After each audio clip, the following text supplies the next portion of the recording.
perspective of who's the good guys and the bad guys? So this is such an interesting question because I like how you take every question I ask and make it into a better question. That's a deep. I deeply appreciate.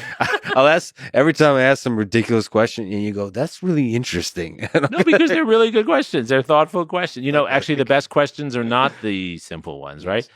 So, the axiom is that the winners write history. Yeah. And that's usually the case, right? Most of the history I learned about Ukraine when I was growing up was written by Russians. It was Russian history of Ukraine. Most of the history of Europe has been written by Germans and French and British citizens, right? I mean, so usually it's that way. And for the most part, our history has been written from a sort of Northeastern point of view. But it's very interesting. The history of the years after the Civil War that I focus on in this book has largely been written by the losers. Because the Union and its legacies, and I grew up in New York, so I'm growing up as a legacy of that, right? Those were individuals who wanted to write about what happened long after the Civil War, when the North got rich. All those beautiful buildings in New York, all that wealth in New York, it's 1880s, 90s, it's the late 19th century, it's the Gilded Age. And that's what Northerners want to write about, right? Because there's glory there. The 20 years or so after the Civil War, the years that really count, 1865 to 1880 or so, those years are ugly. It's messy. And so who wrote about them? Southerners wrote about them. And they wrote a story that was about Northern carpetbaggers and corrupt African Americans. And this is the story that Americans learned until a few years ago. I've gone around the country talking about this book, and the number of people have told me they never learned this basic history because they grew up in Chicago, not because they grew up in Texas, because they grew up in Chicago. And the story they were told, the Civil War ended. Oh, now let's talk about the Chicago World's Fair in 1893 and how Chicago is coming of age as this great city. We don't like to write history in our country that's not about glory. I'm all for the greatness of our country, but you become great by studying your failures as well as your successes. And that's a real problem we have. And I would love to see a kind of humility from a history perspective. One of the things that always surprised me, just coming from the Soviet Union to the United States, as you've, I think, spoken about, is the perspective on World War II. Yeah. And who was the critical component of winning the war. Obviously, in the Soviet Union, it's a great patriotic war. It's, the Soviet Unions are the ones that suffered and often actually don't emphasize the suffering.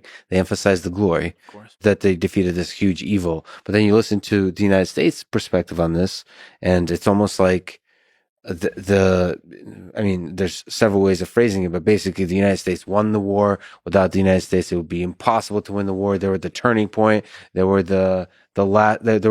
my last, my everything, like that song, my first, my last, my everything. So that, and I'm sure, I wonder what growing up in, maybe after war in Britain, I wonder if there's history books written there that basically say, and they could also make a pretty strong case that Britain was central to the turning point. Sure. You can really make a strong case that like Churchill and Britain were like the turning point of the war, that they're responsible for some of the first major failures of Hitler from a military strategy perspective. But that's interesting to look at that very recent history from very different perspectives. And it's the same problem with the Civil War. We want to tell the story of the Union winning the war, and then everything is good. Yeah. And it's not the way it worked. What I'm really trying to get at is when you love your country, you have to study the failures. Yeah. Because by studying the failures, that's how you improve yourself. And that's where you see where real courage is. It's actually that Lincoln failed for so long that makes him a great president. He lost more battles than he won, but he learned. And he got it right in the end. Same with Ulysses Grant. I don't want generals. I'm just echoing Lincoln here. I don't want generals. I don't want leaders who think they're going to get it right the first time, because they're never going to get it right the first time. You never get it right the first time in an AI experiment, right? It's those who can work through failure, learn from failure. Mm-hmm. And we as a society have to start doing that better. We have to not just trumpet the successes. Let's talk about where we failed as Republicans, as Democrats, as independents, and let's move forward from there. In recent years have been a kind of movement of highlighting some of the hypocrisy, sort of highlighting the racism, the fact that many of the founding fathers were slave owners, that kind of thing, sort of highlighting from the current ethics of our world, showing that many of the people involved in the war on each side were evil. What do you think about that perspective on history? I think it's super valuable. I think we should expose the gap between ideals and practice, but that doesn't mean we should throw away the great people who were also hypocrites. Because everyone I've studied is a hypocrite. I'm a hypocrite. I think I'm a pretty good father. Luckily, my son is an even better mother. But there are parts of me there. I mean, I often find myself telling our children to do things that I didn't do, right? Yeah. But they're smart and they recognize that and they learn something from that. So let's not cover over the hypocrisy, but let's not throw people away for being hypocritical. Here's my view of Thomas Jefferson, which is similar to my view of Abraham Lincoln, right? These are incredibly insightful, thoughtful people who added so much to our country, but they also created flawed systems. And one of Jefferson's flaws was, even though he saw all the evils of slavery, he was a terrible farmer and he could not imagine living the lifestyle he lived without slaves. He could never work his way out of that. But that doesn't make the Declaration of Independence less valuable. In fact, it makes it more valuable. There's more that we can learn from that. And to me, on the hypocrisy side, many of the people that participate in cancel culture and these kinds of movements that call everything as racist and so on, sometimes they're highlighting properly the evils in our current society.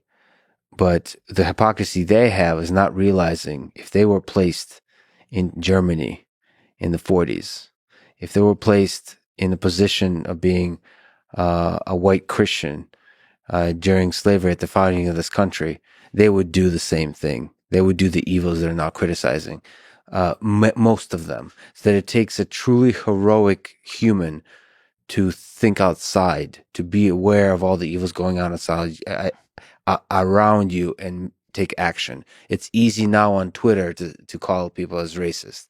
What's hard is to see the racism when you're living in it and your well-being is funded by it. Yep. I think that's right. I think to analyze ourselves and look honestly in the mirror is very hard.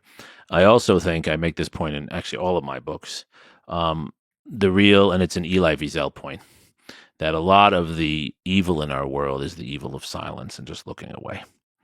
And one form of that on Twitter is just hitting like. Yeah, it's a cheap way of pretending you're doing something that's important, right? After the Civil War, there's all sorts of bad stuff that happens. I talk about it a lot. There always are people there who could stop it. Most people are not responsible for the bad activities, but most don't do something to stop it. And when I say do something, I mean really do something. Yeah, really. And it's also to push back and the pushback. Silence on Twitter is not what Elie Wiesel was talking about. Right.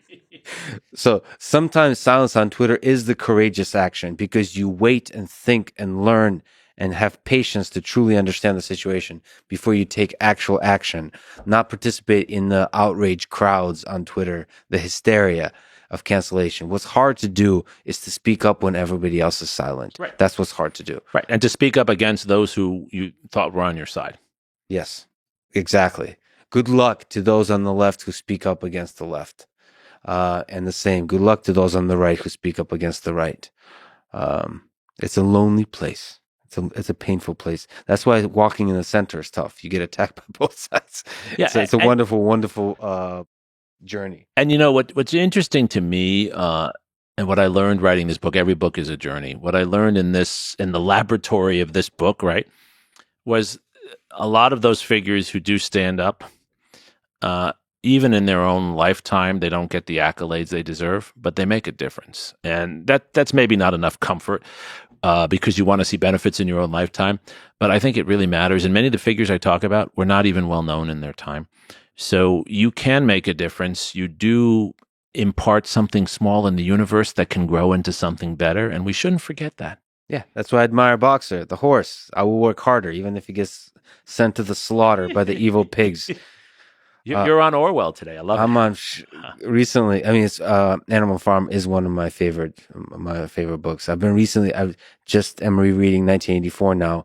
It's been politicized, that book in general. Yeah. But to me, it's a love story. It is a love story. That there's love is it's a story of an oppressive government and surveillance state and the nature of truth being manipulated by wartime, so on. But the beacon of hope in the human heart that pulls you out, that